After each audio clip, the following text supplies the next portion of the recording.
అందరికీ నమస్కారం. Welcome to it's you TV. ప్రస్తుతం మనతో పాటు ఉన్నారు ఆధ్యాత్మికవేత్త, జ్యోతిష్య పండితులు బ్రహ్మశ్రీ నందిబట్ల శ్రీహరి శర్మ గారు. వారితో మాట్లాడి మరిన్ని విషయాలు తెలుసుకుందాం. నమస్కారం గురువు గారు. వాగర్థావివ సంపృక్తౌ వాగర్థ ప్రతిపత్తయే జగతః పితరౌ వందే పార్వతీ పరమేశ్వరౌ. ఆదిత్యాయ చ సోమాయ మంగళాయ బుధాయ చ గురుశుక్ర శనిభ్యశ్చ రాహవే కేతవే నమః. శృంగేరి జగద్గురు పీఠాధిపతులకి, కంచి పీఠాధిపతులకి నమస్కారములు తెలియచేసుకుంటూ కార్యక్రమాన్ని ప్రారంభిద్దాం. గురువుగారు, మార్చి 3న గ్రహణం అంటున్నారు. ఎటువంటి ఆచారాలు, నియమాలు పాటించాలి? అలాగే ఏ రాసుల వారికి బాగుంటుంది, ఏ రాసుల వారికి బాగోదు? కొంచెం వివరంగా తెలుపుతారా గురువుగారు? వీక్షించేటువంటి యూటీవీ ప్రేక్షకులకి గమనించాల్సింది, ఈ మధ్య అనేక ప్రసార మాధ్యమాలలో ఈ గ్రహణం సందర్భంగా సంబంధించినటువంటి విషయాల్లో చాలామంది భయభ్రాంతులకు గురి చేసే విధంగా మీకు కనబడుతూ వస్తుంది. అంటే ఈ రాశుల్లో జన్మించినటువంటి వాళ్ళకి గొప్పగా రాజయోగాలు, గొప్ప పదవులు, అఖండ ధనప్రాప్తి, ఈ రాశుల్లో జన్మించిన వాళ్ళకి మరణగండము, అలాగే జీవితంలో కష్టాలు పడతారు, అష్టదరిద్రాలు, ఇలా చెప్తుంటారమ్మా. వాస్తవానికి గ్రహణము అనేటువంటిది ఆకాశంలో జరిగే ఒక అద్భుతమైన దృశ్యము. ఈ గ్రహణము అనేటువంటిది భవిష్యత్తులో ప్రపంచవ్యాప్తంగా జరిగే దుస్సంఘటనల గురించి, అనగా భూకంపాలు, సునామీలు, ప్రకృతి విపత్తులు, అతివృష్టి, అనావృష్టి వంటి వాటికి సంబంధించి తెలియజేసేది. మరియు పేరు ప్రఖ్యాతులు పొందినటువంటి దేశాధ్యక్షులు, వ్యక్తుల యొక్క మరణాన్ని సూచించే విధంగా ఉంటాయి తప్ప ఇది ఏమీ వ్యక్తిగత జీవితంలో థంబ్నెయిల్స్ పెట్టినటువంటి విధంగా మాత్రం జరగదు. కాబట్టి ప్రేక్షకులు ఎవరు కూడా భయపడాల్సిన పని లేదు. అయితే జాగ్రత్తలు తీసుకోమని శాస్త్రం చెప్పబడుతుంది. అంటే ఎటువంటి జాగ్రత్తలు? ఒక సాధారణమైనటువంటి వ్యక్తికి, ఈ రాశుల్లో జన్మించిన వాళ్ళకి గ్రహణ ప్రభావం వలన ఇబ్బందులు, సమస్యలు అంటే సాధారణంగా ఒక 100 రూపాయలు నష్టపోయేటువంటి వ్యక్తికి ఈ గ్రహణ సందర్భంగా ఒక 130-150 రూపాయలు నష్టపోవచ్చు. లేదు, ఒక వ్యక్తికి 100 రూపాయలు లాభం వచ్చేటువంటి ఉంటే ఈ గ్రహణ సందర్భంగా మంచిగా చెప్పబడినటువంటి రాశుల్లో జన్మించినటువంటి వాళ్ళకి 130-150 రూపాయలు కలిసి రావచ్చు. ఇంతే తప్ప జీవితంలో ఏ విధమైనటువంటి ఆ హెడ్లైన్లో చెప్పినట్టుగా గొప్పగా ఇబ్బందులు, గొప్పగా సుఖాలు మాత్రం కలగవు. అయితే జాగ్రత్తలు గ్రహణం ఏర్పడేటువంటి రాశి నుంచి కొన్ని రాశుల్లో జన్మించినటువంటి వాళ్ళు గ్రహణ సందర్భంగా తీసుకోక తప్పదు. అయితే 3వ తారీఖు రోజున సాయంకాలం, అంటే మధ్యాహ్నం 3:19 ప్రారంభమయ్యేటువంటి గ్రహణము 6:47 వరకు ఉంటుంది. దీన్ని గ్రస్తోదయ కేతుగ్రస్త సంపూర్ణ చంద్రగ్రహణము అని అంటారు. గ్రస్తోదయ ఎందుకన్నారంటే మధ్యాహ్న సమయంలో చంద్రుడు ఉదయించక ముందు ఏర్పడుతుంది, చంద్రుడు ఉదయించిన తర్వాత గ్రహణం పూర్తవుతుంది కాబట్టి గ్రస్తోదయము అన్నారు. కాబట్టి సూర్యాస్తమయం 6:19 సాయంత్రం అవుతే ఈ గ్రహణం 6:19 నుంచి మనకు కనబడేటువంటిది 6:47 వరకు మనకు కనబడుతుంది. కాబట్టి పట్టు విడుపు స్నానములు శాస్త్ర ప్రకారము మనకు కనిపించేదే ప్రమాణంగా తీసుకునేటట్టయితే 6:19 పట్టు స్నానము, 6:47 విడుపు స్నానం అనేటువంటిది ఆచరించడం, దానాది కార్యక్రమాలు ఈ మధ్యకాలంలో లేదా ఇష్టదేవత ఆరాధన చేసుకోవచ్చు. అయితే శిష్టాచార వ్యక్తులు, ఉపాసనాపరులు, సాంప్రదాయమైనటువంటి వ్యక్తులు ఎవరైనా దేవతానుగ్రహాన్ని పొందాలనుకునే వాళ్ళు ప్రారంభమయ్యే 3:19 పట్టు స్నానము, 6:47 విడుపు స్నానము, ఈ మధ్యకాలంలో ఇష్టదేవత ఆరాధన, గురువుగారు ఇచ్చిన మంత్రోపదేశం కానీ, లేదా విష్ణు, లలిత, శివ సహస్రనామ పారాయణాలు కానీ, లేదా కాలభైరవాష్టకం, దత్తాష్టకం కానీ పారాయణం చేసుకోవచ్చు. ఇది విధానంగా చెప్పబడి ఉంది. అయితే ఈ గ్రహణం మధ్యాహ్నం 3:19 నుంచి ప్రారంభమవుతుంది కాబట్టి చంద్రగ్రహణం కాబట్టి గ్రహణ వేధ, గ్రహణ శూల అనేటువంటిది 3 జాముల ముందుగా ప్రారంభమవుతుంది. అంటే ఉదయం 9:19 ప్రారంభమవుతుంది. కాబట్టి వీక్షించేటువంటి ప్రేక్షకుల్లో ఎవ్వరైనా కానీ 11 గంటల లోపల భోజనాది కార్యక్రమాలు అనేటువంటివి చేసుకోవాలి.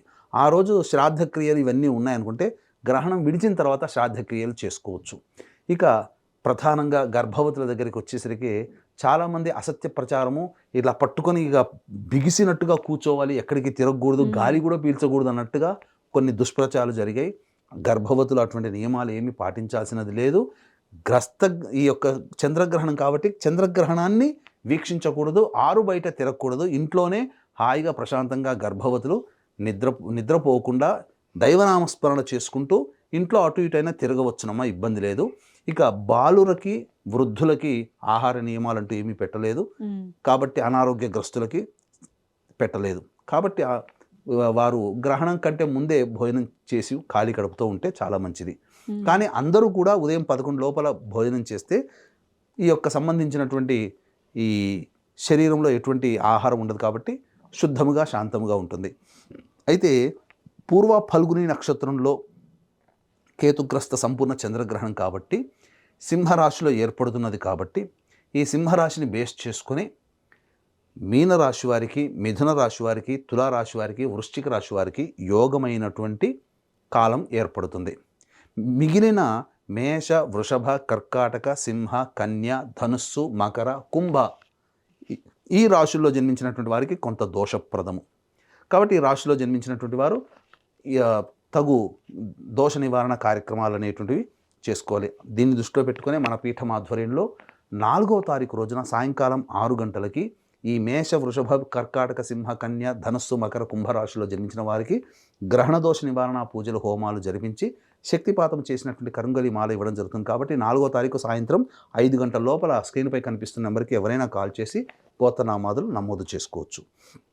ఇక ఇంట్లో నియమాలు అనేటువంటివి ఎటువంటి ప్రారంభించాలనుకున్నప్పుడు ఈ యొక్క కేతుగ్రస్త చంద్రగ్రహణం ఏర్పడుతుంది కాబట్టి ఈ యొక్క ఆకాశంలో ఏర్పడుతున్నటువంటి యొక్క అద్భుతమైనటువంటి దృశ్యము ద్వారా, అంటే మనకు మాత్రం అది అద్భుతమైన దృశ్యము, కానీ ఆచారపరంగా చూసినప్పుడు విషవాయువులు మన యొక్క భూమిని తాకుతాయి కాబట్టి ఇంట్లోనూ దేవాలయాల్లో అనేటువంటివి మూసివేస్తారు. కిటికీలు కానీ అన్ని తలుపులు కానీ అన్నీ మూసివేస్తారు. అయితే ఇంట్లో ఉన్నటువంటి పూజా మందిరంలో దర్భకుచ్చలు ఉంచడం, అలాగే నిలువ ఉన్నటువంటి కూరగాయలు, ఆకుకూరలు, అలాగే పచ్చళ్ళు వీటిలో పదార్థాలలో దర్భపోచలు వేయడం, అలాగే ఇంటి మధ్యలో నట్టింటి మధ్యలో షట్కోణము కానీ చతురస్రము కానీ బియ్య పిండితో వేసి ఆ మధ్యలో దర్భకుచ్చలు అనేటువంటివి పెట్టినట్లయితే ఉన్నటువంటి దోషం ఏదైనా కానీ ఆ యొక్క విషవాయువులు ఇంట్లోకి రాకుండా మనల్ని కాపాడుతాయి. ఎందుకనంటే ఈ గ్రహణ సందర్భంగా బయట తిరుగుతూ ఉంటుంటే కాస్మిక్ రేస్ అనేవి మన బాడీ మీద పడి కొన్ని విపరీతమైనటువంటి శారీరక అంతర్గత మార్పులు, అనారోగ్య సమస్యలు అనేటువంటివి కలుగుతాయని శాస్త్రం చెప్పబడ్డది. కాబట్టి ఎవరు కూడా ఈ గ్రహణ సందర్భంగా బయట తిరగకూడదు. అలాగే ధూమపానము, మద్యపానము, మాంసాహార భోజనము, దాంపత్యము ఈ సమయాల్లో, గ్రహణ సమయాల్లో చేయకూడదు అని మనకు శాస్త్రం చెప్పబడింది. మనకు శరీరంలో కూడా జీర్ణమైన వ్యవహారమే ఉండాలి. ద్రవ పదార్థాలు మధ్యాహ్నం 2 గంటల వరకు కూడాను తీసుకోవచ్చు, తప్పు లేదమ్మా. ఇక ఈ సందర్భంగా ఎటువంటి నియమాలు పాటించాలి దేవాలయాల్లో ఇవన్నిటికీ చూసుకున్నట్లయితే, గ్రహణ తదనంతరం విడుపు స్నానం ఎలాగో చేస్తాం కాబట్టి ఈ చెప్పబడినటువంటి మేష, వృషభ, కర్కాటక, సింహ, కన్య, ధనుస్సు, మకర, కుంభరాశుల్లో జన్మించినటువంటి వారు ప్రధానంగా ఈ యొక్క గ్రహణ తదనంతరం ఈ కంచు పాత్ర తీసుకుని లేదా మట్టి పాత్రని తీసుకుని దాంట్లో ఆవు నెయ్యి చక్కగా వేసి, తదనంతరం అందులో వెండితో చేసినటువంటి రూపైనటువంటి చంద్రబింబము మరియు సర్పబింబము ఆ యొక్క ఆవు నెయ్యిలో వేసి మన ముఖము చూసి, ఆ ఆవు నెయ్యిలో మన ముఖము చూసి బ్రాహ్మణుడికైనా దానం చేయవచ్చు. లేదా ఆ మన ముఖం చూసిన తర్వాత దేవాలయంలో ఉన్నటువంటి రావి చెట్టు దగ్గరనో, మర్రి చెట్టు దగ్గరనో, ఏదైనా మామిడి చెట్టు దగ్గరనో అక్కడ ఆ ఆవు నెయ్యిలో దీపపు ఒత్తి వేసి దీపారాధన చేయవచ్చు. ఇక మరుసటి రోజున తదనంతరం బ్రాహ్మణుడికి ఉలువలు, బియ్యము, తెల్లటి వస్త్రము, అన్ని రంగులు కలిగినటువంటి వస్త్రము కానీ తెల్లటి వస్త్రము, అలాగే గోధుమలు, మినుములు కూడా శక్తి కొలది కిలో నుంచి అరకిలోనైనా పావు కిలో అయినా కానీ శక్తి కొలది బ్రాహ్మణుడికి దక్షిణతో సహా ఇచ్చి దానం చేసినట్లయితే ఆ యొక్క దోషములు తొలగిపోతాయి. కాబట్టి వీక్షించేటువంటి యూటీవీ ప్రేక్షకులు కూడా ఎవ్వరు కూడా ఈ గ్రహణ సందర్భంగా ఈ చెప్పబడినటువంటి నియమాల్ని పాటించండి. భయపడకండి. భయభ్రాంతులకు గురిచేసే తమ్మినేలు చూసి ఏమాత్రం కూడా భయపడకండి. మీకు జరిగేటువంటి నష్టము, ఇబ్బంది కలిగినటువంటి రాశుల్లో చెప్పినటువంటి వాళ్ళకి ఇబ్బంది కలుగుతుంది కొంత, కానీ ఆ ఇబ్బంది కూడా కలగకూడదు అంటే ఈ గ్రహణ సందర్భంగా గ్రహణ దోష నివారణ పూజలు కానీ లేదా మీకు ఇష్టమైనటువంటి దేవతా స్తోత్రాన్ని కానీ ఆ గ్రహణ సందర్భంగా ఉన్నటువంటి సమయంలో గనక పఠించినట్లయితే తప్పకుండా అతి శీఘ్రముగా దేవతానుగ్రహం కలిగి మీకు ఏ రాశులకైతే బాగోలేదని చెప్పబడ్డాయో ఆ రాశుల వాళ్ళందరూ కూడాను మామూలుగా యథాతథంగా వాళ్ళ జీవన విధానం ఉంటుంది. అంతే తప్ప మీరు ఏమాత్రం కూడా భయపడాల్సినటువంటి అవసరము లేదు. ఇక ముఖ్యంగా గమనించుకున్నట్లయితే ఇప్పుడు ఇంతకుముందు మనం మొదట్లో చెప్పుకున్నట్టుగా ప్రపంచవ్యాప్తంగా వచ్చేటువంటి ఇబ్బందులు సమస్యలు నేను చెప్పాం కదమ్మా. ఇప్పుడు ఆల్రెడీ మనకు యుద్ధాలు ప్రారంభమైపోయాయి. అవును గురువు. ఇవి ఉధృతంగా అయ్యే అవకాశాలు ఉంటాయి. అంటే ఇరాన్, అమెరికా, జపాన్, తైవాన్, అలాగే ఆఫ్ఘనిస్తాన్, పాకిస్తాన్, ఉక్రెయిన్, రష్యా, ఇలా ఈ సంబంధించినటువంటి అన్నీ నడుస్తున్నాయి ఇప్పుడు. వీటి మీద ఇంకెక్కువగా జరగవచ్చు. తీవ్రవాద కార్యకలాపాలు ఏ దేశంలోనైనా కానీ ఎక్కువగా జరగవు. మన భారతదేశంలో కనిపిస్తుంది కాబట్టి మన భారతదేశంలో కూడా జరగవచ్చు. అలాగే అనుకోకుండా ఆకస్మికమైనటువంటి దుర్ఘటనలు కూడా జరిగేటువంటి అవకాశం ఉంటుంది. మీరు నిన్న మొన్న కనుక గమనించుకున్నట్లయితే దేశాధ్యక్షుల మరణం కూడా ఉంటుందని చెప్పబడ్డాం కాబట్టి ఇప్పుడు ఇరాన్ అధ్యక్షుడు ఖమేనీ అని ఉన్నాడు. ఆయన మరణం కూడా జరిగింది అని చెప్పి ఈ మధ్య ఒక వార్త హల్చల్ చేసింది. అది నిజమో కాదో తెలియదు. అది అంతర్జాతీయంగా ఒక హల్చల్ జరుగుతుంది. అంతేకాకుండా ఈ మధ్య మన ఇండియాకు సంబంధించినటువంటి ఎయిర్ అంబులెన్స్ హెలికాప్టర్ ఏదైతే ఉందో అది క్రాష్ అవ్వడం, అందులో ఉన్న 7 మరణించడం, ఇవన్నీ ఊహించినటువంటి దుర్ఘటనలు. రైలు ప్రమాదాలు కావచ్చు, ఇలా ఏదైనా కానీ తీవ్రవాద దుశ్చర్యలు కావచ్చు. ఇప్పుడు అందుకనే మీరు గమనించుకున్నట్లయితే ఈ తీవ్రవాద దుశ్చర్యల్లో తమిళనాడులో ఇప్పుడు మనకు గ్రహణం ఏర్పడుతుంది కదమ్మా ఈ సందర్భంగా 3వ తారీఖు రోజున. మరి గత 4-5 రోజుల్లోనే ఈ తీవ్రవాదులు అత్యంత భారీ విస్ఫోటనాలు చేయగలిగేటువంటి అవకాశం ఉన్నటువంటి వాళ్ళందరినీ కూడా పట్టుకోగలిగారు. లేకపోతే ఈ వారం 10 రోజుల్లోనే, గ్రహణం కంటే ముందు కానీ గ్రహణం తర్వాత కానీ ఈ వారం 10 రోజుల్లోనే పెద్ద పెద్ద దుశ్చర్యలు జరిగేటువంటి అవకాశం ఉండేది. మరి ఎన్నడూ లేనటువంటి ఈ మధ్యన ఎందుకు పడుతుంది అంటే ఇవన్నీ కూడా సంకేతములు. గ్రహణం అనేటువంటిది మన జీవితంలో మనం కాస్త అలర్ట్గా ఉండడానికి మనకు సూచించేటువంటిది తప్ప మన జీవితంలో వినాశనాన్ని కోరుకునేది గ్రహణాలు కాదు. మన శాస్త్ర విజ్ఞానం ఇది కాదు. మన శాస్త్ర విజ్ఞానము మనల్ని అవేర్నెస్ చేస్తుంది, మనల్ని పూర్తిగా విజ్ఞానవంతులు చేస్తుంది. కాబట్టి జాగ్రత్తలు పాటించమని ఈ రాశిలో ఉన్న వాళ్ళు తప్పేముందమ్మా. దేవతాను ఇష్టం ఉంటే దేవతారాధన చేసుకోండి, పరిహారం చేసుకోండి, లేకపోతే మానేయమంటుంది అంతే తప్ప నెత్తి మీద కత్తి పట్టుకొని కూర్చొని ఇతర మతాల్లాగా చేస్తే చెయ్యి లేకపోతే చెయ్యకు అని చెప్పి కత్తి పట్టి కూర్చోలేదు కదా. కాబట్టి దీని గురించి వివాదాలు కానీ లేకపోతే ఇంకా అవన్నీ కూడాను అనవసరం, చర్చలు అనవసరం. ఇష్టం ఉంటే పాటించం, లేకపోతే పాటించకపోవడం అంతే తప్ప మన శాస్త్రంలో ఎక్కడా కూడా ఈ విధంగా చెప్పబడలేదమ్మా. కాబట్టి వీక్షించేటువంటి యూటీవీ ప్రేక్షకులు ఈ చెప్పబడినటువంటివి అనగా మీనరాశికి, మిథున రాశికి, తులారాశికి, వృశ్చిక రాశి వారికి యోగ కాలము ఈ గ్రహణ తదనంతరం కొంతకాలం యోగిస్తుంది. అలాగే మేషరాశికి, వృషభ రాశికి, కర్కాటక రాశికి, సింహరాశికి, కన్యారాశికి, ధనుస్సు రాశికి, మకర రాశికి, కుంభరాశికి మాత్రం కాస్త జాగ్రత్తలు పాటించమని చెప్పబడుతుంది. కాబట్టి జాగ్రత్తలు ఉన్నప్పుడు దేవతారాధనే చేసుకోమన్నది, దానాది కార్యక్రమాలు చెప్పిన విధంగా చేసుకోమన్నది. ఇష్టం ఉంటే ఆచరించండి, కష్టం ఉంటే పక్కకు పెట్టండి.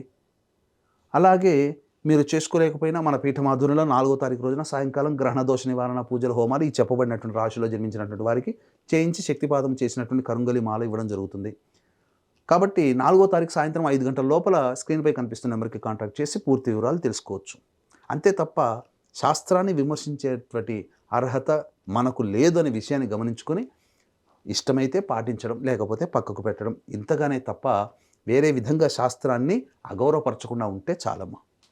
చాలా చక్కగా వివరించారు గురువుగారు. ఎటువంటి నియమాలు పాటించాలి, ఏ రాసుల వారికి ఎలా ఉంటుందనేసి చాలా చక్కగా వివరించారు. ధన్యవాదాలు గురువుగారు. సర్వం శ్రీ ఉమామహేశ్వర పరబ్రహ్మార్పణమస్తు.